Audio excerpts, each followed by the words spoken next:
Hello everyone. In this video, I'll discuss about the private limited company as a form of business organization.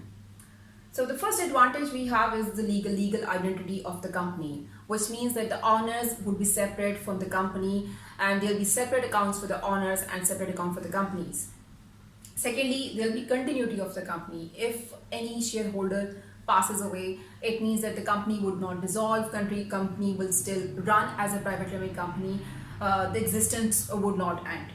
Thirdly, shareholders in the private limited company will have limited liability, which means that if business fails, shareholders would lose only their invested money, not their personal possessions to pay off the debts.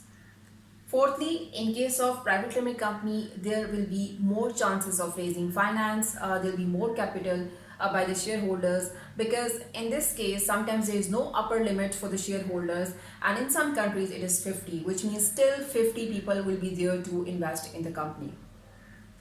Fifthly, founders can retain control by buying majority of the shares. If founding members they want to keep control over the business, then they need to buy majority of the shares of the company. Then they can still keep more control over the business. Lastly, shareholders will have say in the company, in this sense that they know that they will be able to decide that how company will be run, because the board of directors, those are selected to take decisions on a daily basis. These shareholders can become the board of directors, which means that they will have say in the running of the business.